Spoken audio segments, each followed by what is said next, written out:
Some very brief advice in Russian or English to the students coming here. They're coming only for 2 months. That's nothing of very big In the summer? Yes, they're coming in the summer. Places to see. Walk around. Petersburg is beautiful. Petersburg is often overcast.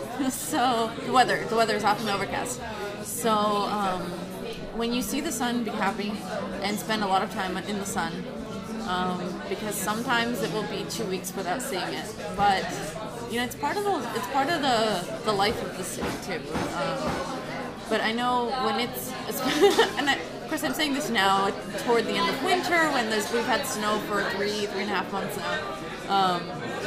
But I always like walking around the city and just seeing all the different parts of the city. Yeah. The Belia Noche. I remember the first time being here when it was the first time ever that I was in St. Petersburg. It was only for a couple days at the beginning of June, so it wasn't technically the Belia Noche. But I remember walking around the city with one of my friends on the program, and we met. Huh? We met.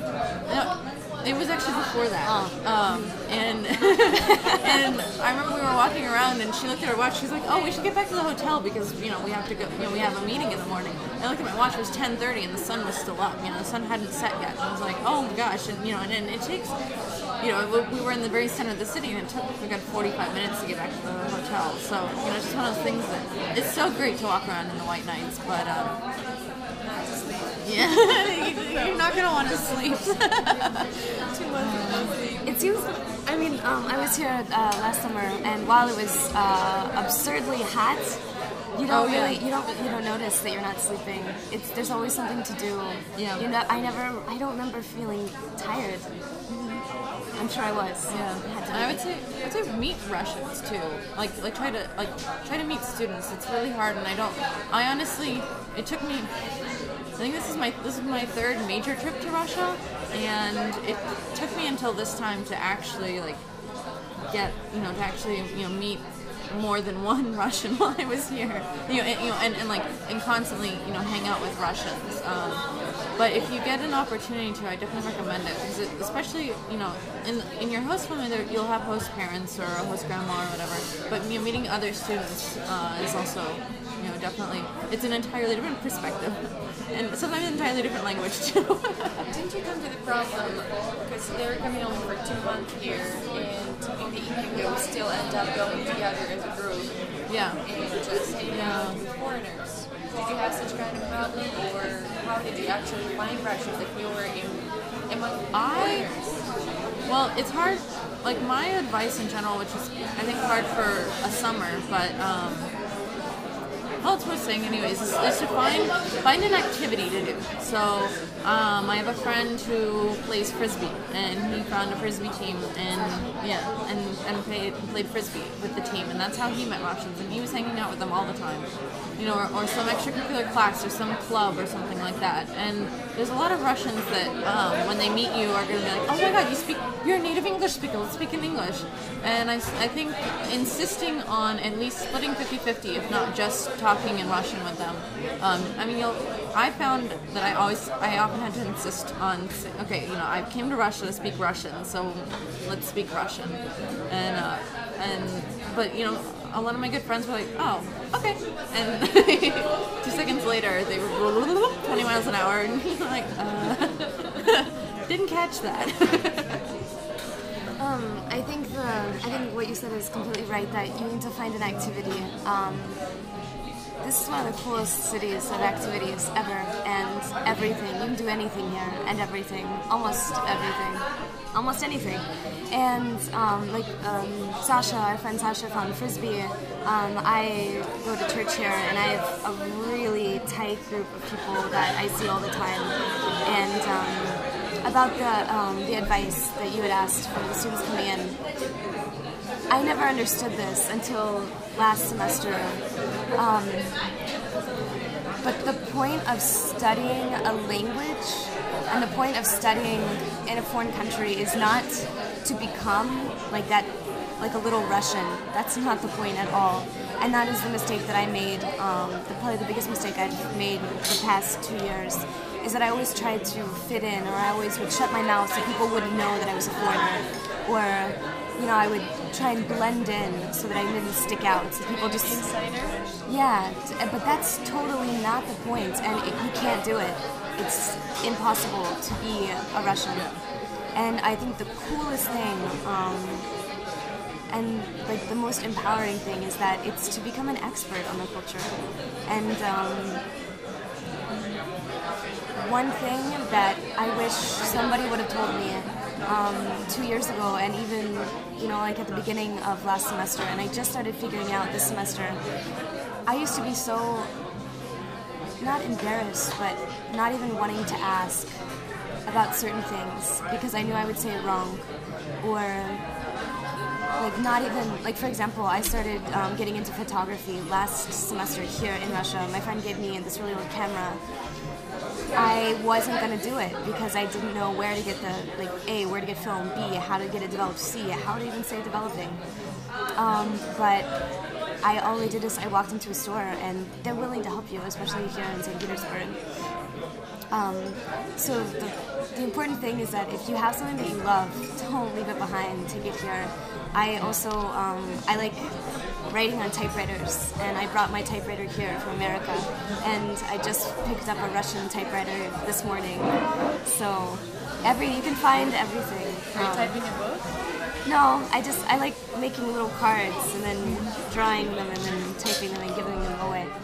Oh, to add to what Juliana said, yeah, I mean, it's definitely to some extent true that walking down the street, everyone has a pretty cold face, and that it's not the U.S. I mean, the U.S. is the exception. It's not that Russia's the exception.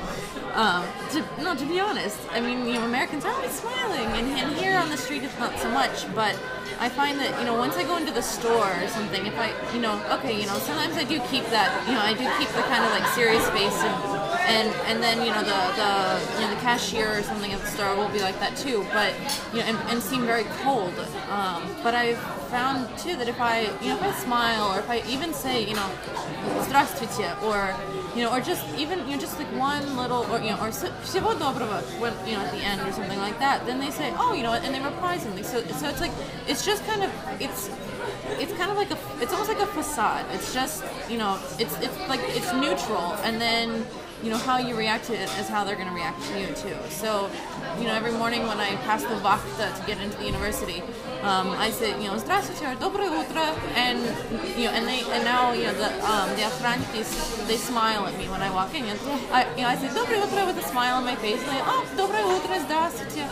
And when I leave, I say "До свидания," or I say "С праздником." If there's a holiday coming up, and they answer too. And I even tried it once. Passing immigration to come into Russia. I entered the country on the 31st of December, so it was New Year's Eve, and it was the evening already. And so I gave the lady my documents, and then she stamped everything, and then when she gave it back, I said "С праздником," and she was like, "Oh, и вас тоже." And I was like, even in immigration they smile. So there's the facade, but it's just a neutral. It's not hate. It's just a neutral kind of expression. And so especially at the stores, say something pleasant to the cashier or something like that, and they actually, for the most part, not always, we'll say something, we'll say something nice back, or we'll return the emotion.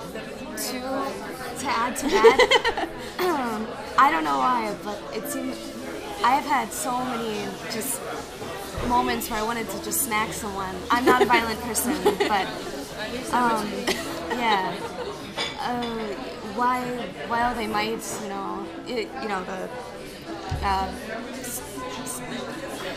oh my God, it's not coming out. Stone. I was gonna say commune. Like the stone faces. Yeah, that's true. And or the neutrality. Also, it doesn't mean that they're really. It doesn't. It doesn't mean that they're bad people if they start yelling at you. For example, I was buying yarn, and I asked a woman if she could help me because this other girl was just looking at crap hanging, and she immediately snapped back at me and said, how can I possibly help two people at once? And I was like, wow, really? I can't believe you just said that. It was really rude how she said it. But she was helpful, you know. But it's just these common phrases that they have to tell people because What did she Russians say? just Did you tell them in Russian? she says,